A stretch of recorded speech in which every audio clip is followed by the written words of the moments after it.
Jack Morrison had lived in Pine Ridge Estates for 15 years and had never once regretted his decision to buy the modest ranch house at the end of Maple Street until the day Margaret Collins moved in next door. Margaret had arrived with her perfectly manicured lawn expectations and her clipboard, full of homeowner association regulations that she quoted like scripture. Within her first month as the newly elected HOA president, she had issued 17 violations to various neighbors for infractions ranging from mailbox paint being 2 shades too dark to garden gnomes, exceeding the maximum allowable height of 18 inches. Jack had managed to avoid Margaret's attention for nearly 6 months by keeping his property in reasonable condition and avoiding any obvious violations. His grass stayed trimmed, his fence remained the approved shade of white, and his garbage cans disappeared from view within the required 4 hours after pickup. But Jack had one passion that would eventually put him directly in Margaret's crosshairs, and that was hunting. Every weekend during hunting season, Jack would load his gear into his pickup truck and drive 30 minutes east to the Clearwater National Forest, where he had been hunting deer and elk for over 2 decades. He was a careful and ethical hunter who followed all state regulations and had never had so much as a warning from any game warden. His hunting gear stayed neatly organized in his garage when not in use, and he had never displayed any trophies or hunting-related items that might violate the HOA's strict rules about exterior decorations. The trouble began on a crisp October morning when Jack was loading his rifle case into his truck. He had double-checked his hunting license the night before, cleaned his rifle, and packed his gear with the same methodical care he had used for years. Margaret happened to be retrieving her morning newspaper when she spotted Jack carrying what she immediately identified as a weapon case toward his vehicle. Margaret marched across her pristine lawn and planted herself directly in front of Jack's truck, blocking his path to the street. She demanded to know what he thought he was doing with that gun case and informed him that Pine Ridge Estates was a family-friendly community where weapons had no place. Jack calmly explained that he was heading out for a legal hunting trip on public land and that his firearms were properly licensed and secured according to all applicable laws. Margaret was not satisfied with this explanation and informed Jack that she would be researching the HOA covenants to determine if his hunting activities violated any community standards. Jack suggested that she do exactly that and continued loading his truck while Margaret stood in her driveway, taking notes on her ever-present clipboard. He drove away that morning with an uneasy feeling that his peaceful existence in Pine Ridge Estates was about to become significantly more complicated. 3 days later, Jack returned from his hunting trip with a successful harvest and the satisfaction that came from a weekend well spent in the wilderness. He had bagged a respectable 8-point buck and had already made arrangements with his usual processor to handle the meat. As he pulled into his driveway, he noticed an official-looking envelope taped to his front door with the Pine Ridge Estates HOA logo prominently displayed in the corner. Jack opened the envelope to find a formal violation notice citing Section 12.7 of the Community Covenants, which prohibited the storage, transportation, or use of hunting equipment within the community boundaries. The violation carried a fine of $500 and threatened additional penalties if the prohibited activities continued. Jack read the notice 3 times before the full implications sank in, and then he did something he had not done in years, which was to actually retrieve his copy of the HOA covenants from the filing cabinet, where it had been gathering dust since he first purchased his home. After spending 2 hours reading through the dense legal language of the community covenants, Jack discovered that Section 12.7 had been added to the documents. The HOA board during a meeting he had never been notified about. The amendment was so broadly written that it could potentially prohibit everything from hunting, knives to camouflage clothing, and it seemed specifically designed to target his activities. Jack decided to attend the next HOA board meeting to contest the violation and to understand how such a sweeping restriction had been added to the community. Rules without proper notice to all residents. The monthly board meeting was held in the community center and was typically attended by no more than a dozen residents, most of whom were there to complain about various neighborhood issues or to volunteer for committee positions that nobody else wanted. Margaret presided over the meeting with the authority of someone who took her position very seriously and who had clearly spent considerable time preparing detailed agendas and procedural guidelines. When Jack requested to speak during the public comment period, Margaret allowed him exactly 3 minutes to present his case, while she timed him with a stopwatch and took notes on her clipboard. Jack explained that he had been a responsible member of the community for 15 years and had never violated any HOA rules until this new hunting restriction had been implemented without proper notice to all residents. He pointed out that his hunting activities took place entirely off community property, and that his equipment was stored inside his garage where it was not visible to neighbors or visitors. He requested that the board reconsider the violation and remove the hunting restriction from the community covenants. Margaret responded that the hunting restriction had been implemented after several residents complained about feeling unsafe, knowing that weapons were being stored and transported within the community. She claimed that the board had followed all proper procedures for amending the covenants and that the restriction was necessary to maintain the family-friendly atmosphere that made Pine Ridge Estates such a desirable place to live. Jack asked to see the written complaints that had prompted the restriction and requested the names of the residents who had expressed concerns about hunting activities. Margaret refused to provide either the complaints or the names, claiming that the board had a responsibility to protect the privacy of residents who brought concerns to their attention. She also informed Jack that his 3 minutes of speaking time had expired and that the board would take his comments under advisement. The other board members, who consisted of Margaret's immediate neighbors Tom Bradley and Linda Wells, along with retired accountant Robert Chen, nodded in agreement with everything Margaret said, and offered no questions or comments of their own. Jack realized that he was facing a board that had already made up its collective mind, and that his appeal was nothing more than a formality that would ultimately be denied. 2 weeks later, Jack received another official letter from the HOA informing him that the board had reviewed his appeal and had voted unanimously to uphold the hunting violation and the associated $500 fine. The letter also warned that any future violations would result in additional fines of $1,000 per incident and could potentially lead to legal action to force compliance with community standards. Jack paid the fine under protest and began researching his legal options for challenging the HOA restriction. He consulted with a lawyer who specialized in property law and learned that HOA covenants were generally enforceable as long as they had been properly adopted and did not violate any state or federal laws. The hunting restriction appeared to meet those criteria, even though it seemed unfair and potentially discriminatory against residents who enjoyed legal outdoor activities. The lawyer explained that challenging HOA restrictions through the court system was expensive and time-consuming, and that success was far from guaranteed even when the restrictions seemed unreasonable. He suggested that Jack might have better luck working within the HOA system to build support among other residents and to eventually vote out the current board members who had implemented the hunting ban. Jack decided to try the political approach and began talking to his neighbors about the hunting restriction and the way it had been implemented, without proper notice or community input.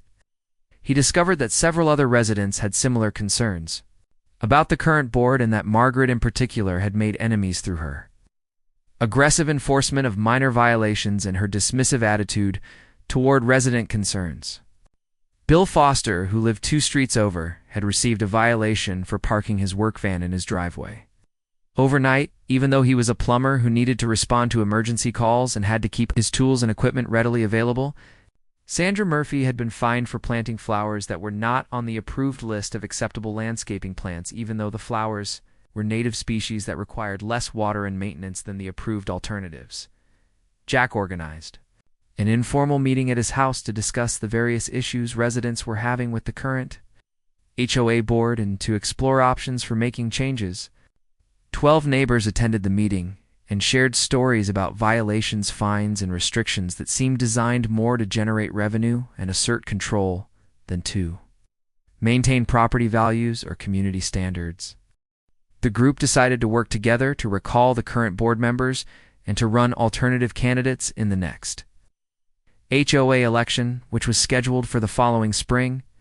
They developed a platform focused on reasonable enforcement of existing rules fair notice for any proposed changes, and transparent decision-making that included meaningful input from all residents. Jack volunteered to run for president and began campaigning throughout the community by attending every board meeting, asking detailed questions about HOA finances and pointing out inconsistencies in how rules were being enforced. Margaret clearly saw him as a threat and began issuing even more aggressive violations against him, including citations for his garbage cans being visible from the street for more than the allowed 4 hours, and for having a small oil stain on his driveway that exceeded the maximum allowable size.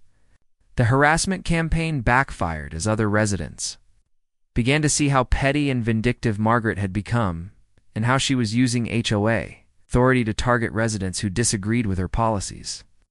Jack documented every violation and fine and shared the information with other residents who were shocked by the obvious pattern of retaliation and abuse of power. 3 months before the election, Margaret made a tactical error that would ultimately seal her fate and create an opportunity that Jack had never anticipated. She announced at a board meeting that the HOA had entered into negotiations to purchase a 20-acre parcel of undeveloped land adjacent to the community that included several popular hiking trails that residents had been using for years. Margaret explained that the land purchase would be funded through a special assessment of $800 per household, and that the HOA planned to develop the property into a private recreation area, exclusively for Pine Ridge Estates residents. She claimed that controlling access to the trails would increase property values and provide a premium amenity that would distinguish their community from competing developments in the area. Several residents objected to the special assessment and questioned whether the HOA had the authority to make such a large purchase without a community-wide vote. Margaret dismissed these concerns and explained that the board had full authority to make decisions that benefited the community, and that the land purchase had been approved by the HOA attorney as completely within their legal rights. Jack saw an opportunity that went far beyond winning an election and began researching the property that Margaret wanted to purchase. He discovered that the land was owned by an elderly rancher named Earl Patterson, who had been trying to sell the property for several years without success. The asking price was $160,000, which was exactly what the HOA would raise through the special assessments on the 200 homes in Pine Ridge Estates. Jack contacted Earl directly and learned that the rancher was frustrated with the slow pace of negotiations with the HOA and was concerned about Margaret's demands for extensive environmental studies and legal reviews that were delaying the sale. Earl mentioned that he had received several other inquiries about the property, but that most potential buyers had been scared off by zoning restrictions that limited development options on the land. Jack explained that he was interested in purchasing the property for personal use and that he would not need to subdivide or develop the land in any way. Earl was intrigued by the possibility of a quick sale without the complications that the HOA was demanding, and agreed to meet with Jack to discuss terms.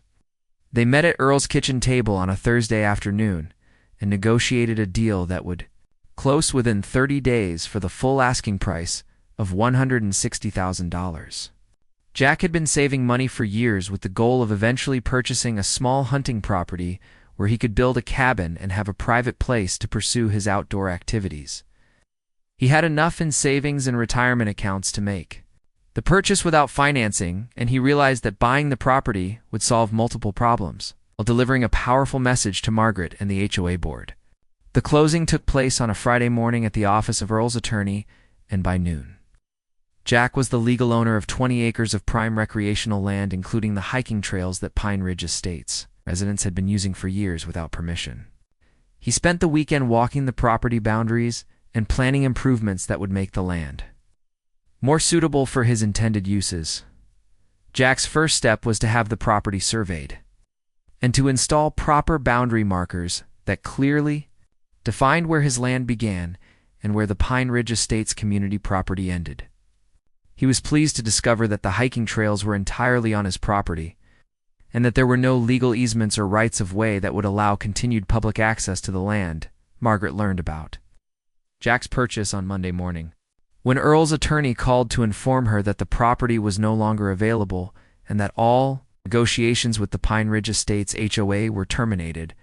She immediately drove to the property and was shocked to see survey stakes and knew no trespassing signs that clearly indicated the land was under new ownership. Margaret confronted Jack in his driveway that evening and demanded to know what he thought he was doing and how he had learned about the HOA's interest in purchasing the property. Jack calmly explained that he had made a legal purchase of property that was offered for sale on the open market and that he planned to use the land for hunting and other outdoor activities that were prohibited within the Pine Ridge Estates community.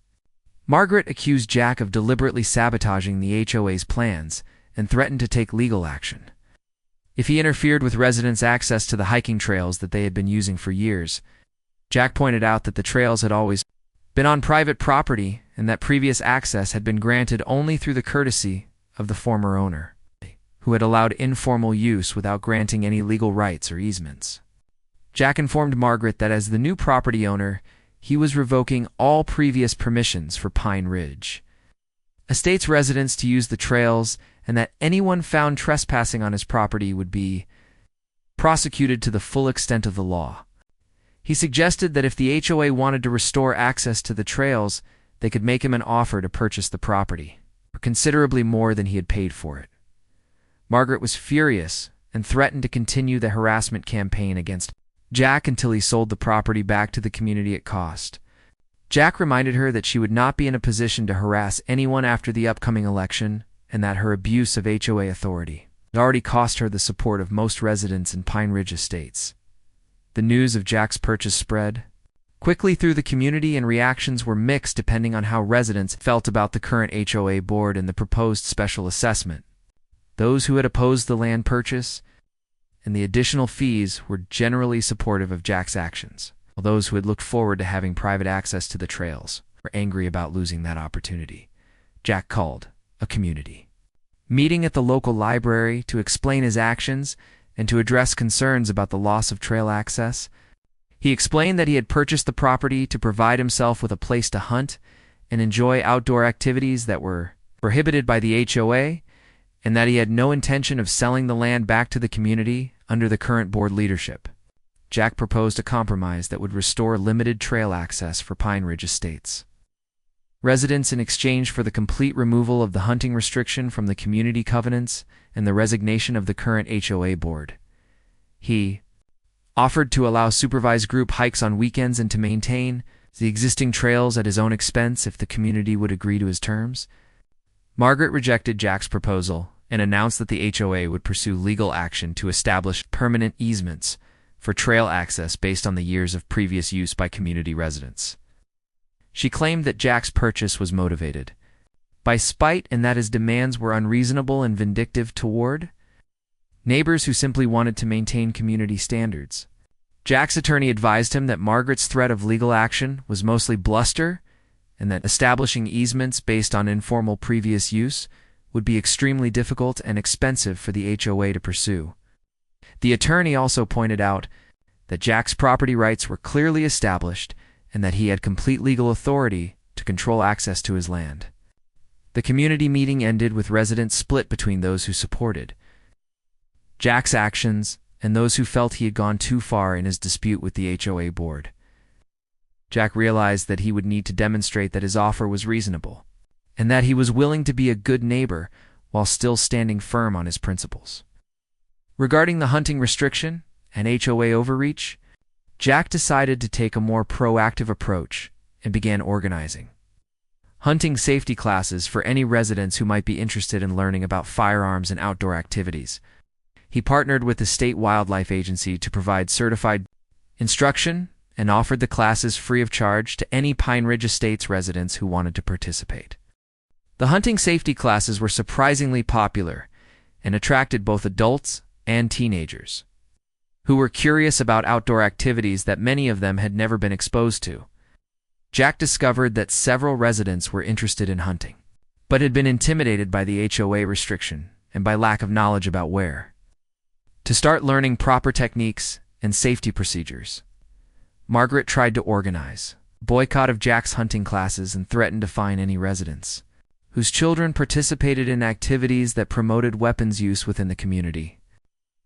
Her threats backfired when several parents pointed out that the classes were focused on safety and conservation education and were being held at the community center rather than on Jack's property, where the hunting restriction might apply.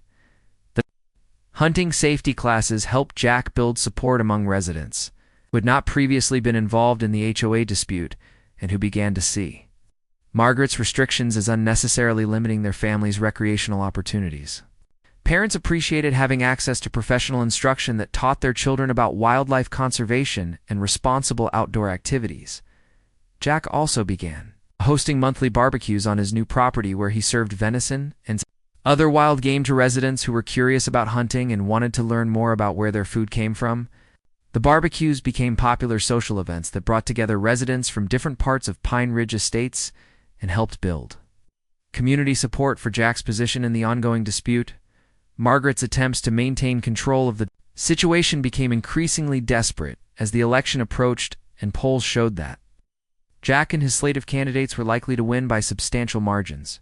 She tried to postpone the election by claiming that proper procedures had not been followed and that the candidate petitions contained invalid signatures from residents who were not current on their HOA dues. Jack's attorney reviewed Margaret's objections and determined that they were without merit and that the election would proceed as scheduled.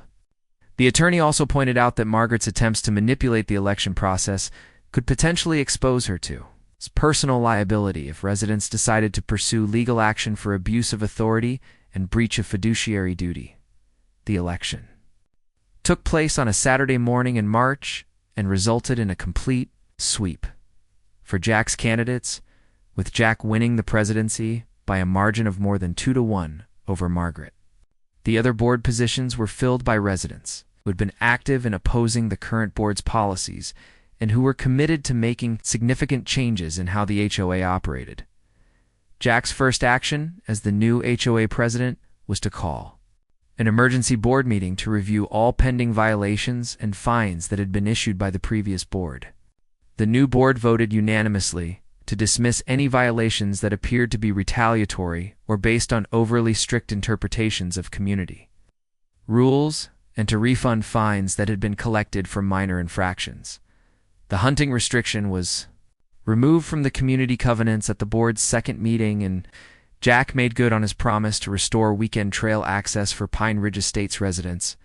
He developed a simple reservation system that allowed families to schedule group hikes and educational nature walks while ensuring that his own hunting activities would not be disrupted during prime hunting times. Jack also established clear guidelines for HOA enforcement that emphasized education and voluntary compliance rather than fines and legal threats. The new board adopted policies requiring public notice and community input for any proposed changes to community rules and established an appeals process that provided fair hearings for residents who received violations. Margaret and her supporters on the previous board were not gracious in defeat and continued to complain about Jack's leadership and the changes that were being made to HOA policies. Margaret filed several complaints with county authorities claiming that Jack was operating an illegal hunting preserve and that his property posed safety risks to the surrounding community. All of Margaret's complaints were investigated and dismissed. When authorities determined that Jack's activities were completely legal and that his property was properly maintained, secured according to all applicable regulations, the investigations actually helped establish Jack's credibility and demonstrated that his opponents were willing to waste taxpayer resources in their attempts to continue their harassment campaign. 6 months after taking office, Jack had transformed the relationship between the HOA and the residents of Pine Ridge Estates and had created a model for how community associations could operate in a fair and transparent manner. Violations were down by more than 80%, and resident satisfaction with HOA services had increased dramatically. According to an independent survey that Jack commissioned, Jack's hunting property became a valuable educational resource for the community, and he began hosting conservation programs that taught residents about wildlife management, forest stewardship, and sustainable hunting practices. He partnered with local schools to provide outdoor education opportunities and worked with scout troops and youth organizations to offer camping and hiking experiences. The success of Jack's approach attracted attention from other HOA communities in the area and he began consulting with neighborhoods that were struggling with similar issues of board, overreach, and resident dissatisfaction. Jack developed a reputation as someone who could help communities find balanced solutions that respected both individual rights and legitimate community interests. Margaret eventually moved away from Pine Ridge Estates after her husband was transferred to another city, and she sold her house to a young family who appreciated the community's outdoor recreational opportunities. The new neighbors quickly became regular participants in Jack's hunting safety classes and conservation programs, and were grateful to live in a neighborhood where HOA policies were reasonable and fairly enforced.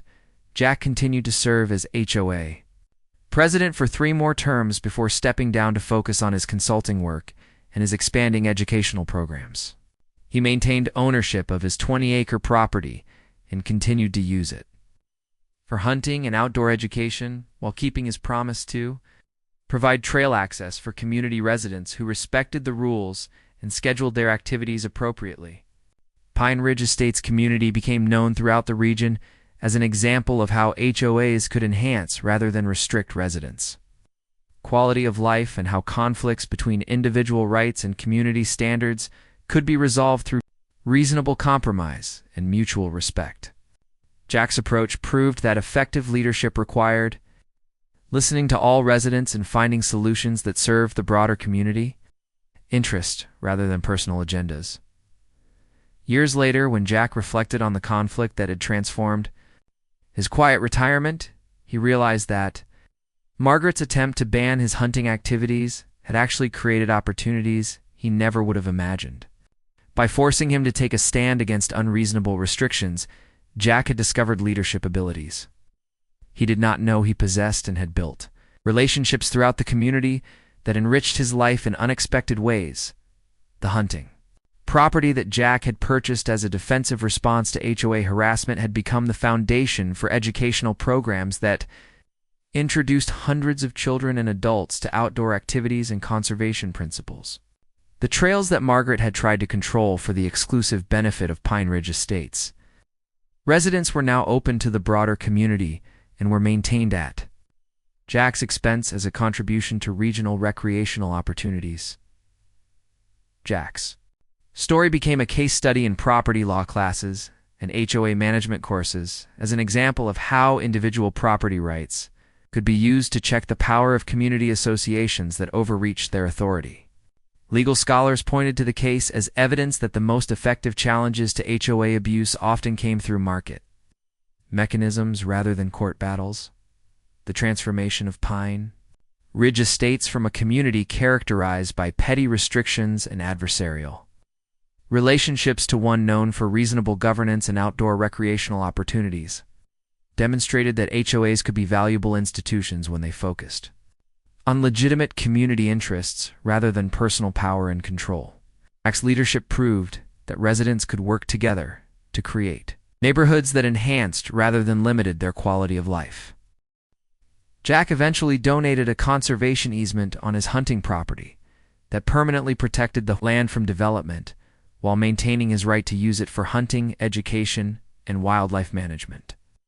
The easement ensured that future generations of Pine Ridge Estates residents would continue to have access to the trails and outdoor educational opportunities that had become such an important part of the community's identity.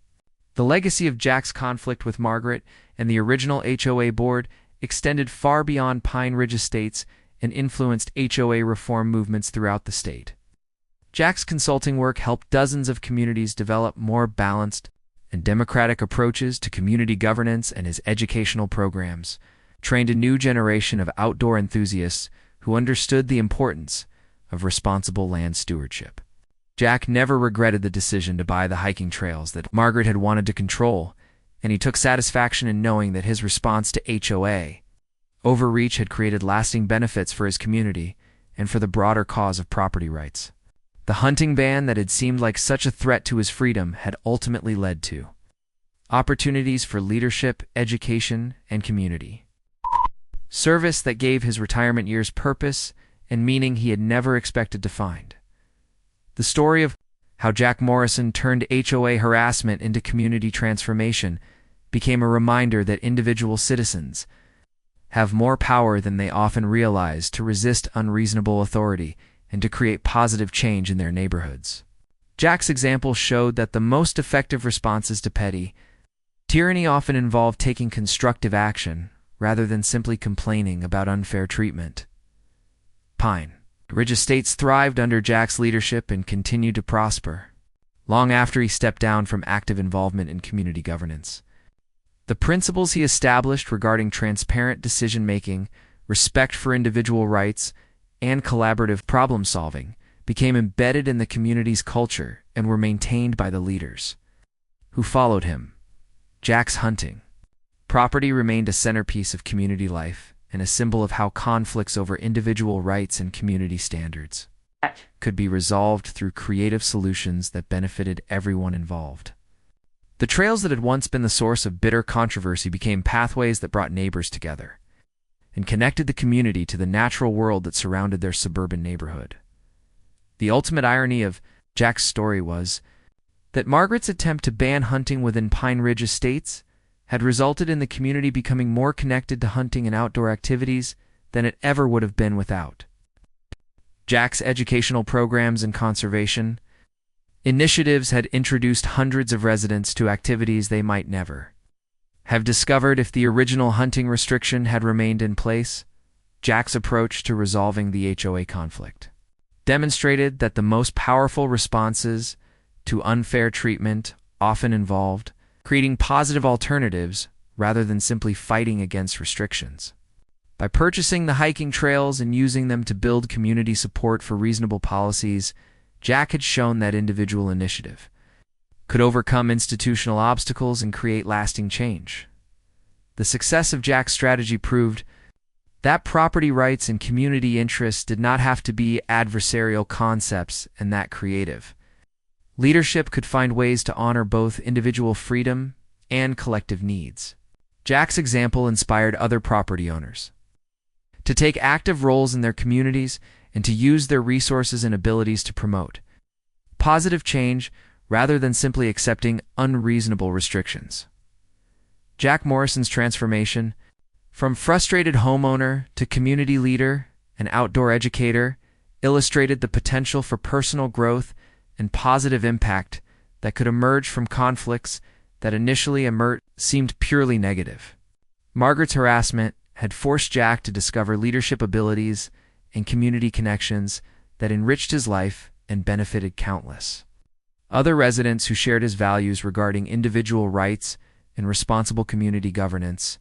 The hiking trails that had been the focus of the original dispute continued to serve Pine Ridge Estates residents for decades after Jack's initial purchase and his eventual donation of conservation easements that protected the land permanently. The trails became a lasting legacy of Jack's principled stand against HOA overreach and a reminder that individual citizens could make lasting differences in their communities when they were willing to take action rather than simply accepting unfair treatment. Jack's story demonstrated that the most effective responses to petty authoritarianism often involved building something positive rather than simply tearing down what was objectionable. By creating educational opportunities and recreational access that served the broader community, Jack had shown that individual property rights could be exercised in ways that benefited everyone, and that creative solutions could resolve conflicts that initially seemed irreconcilable. The Pine Ridge Estates community that emerged from Jack's leadership became a model for suburban neighborhoods throughout the region and proved that could enhance rather than restrict residents' quality of life when they were governed by principles of fairness, transparency, and respect for individual rights. Jack's legacy continued to influence community governance long after he had stepped down from active leadership, and his approach to resolving conflicts became a template for other neighborhoods facing similar challenges. Jack Morrison's purchase of the hiking trails that his HOA had wanted to control became one of the most successful examples of individual action overcoming institutional overreach in the history of homeowner association disputes. His story proved that creative responses to unfair restrictions could create opportunities for positive change that benefited entire communities, and that principled individuals could make lasting differences when they were willing to take risks and invest their resources in solutions rather than simply complaining about problems. The transformation of Pine Ridge. Estates from a community characterized by petty restrictions and adversarial relationships to one known for reasonable governance, outdoor recreational opportunities, and educational programs demonstrated the potential for positive change that existed in every neighborhood when residents were willing to work together for common goals.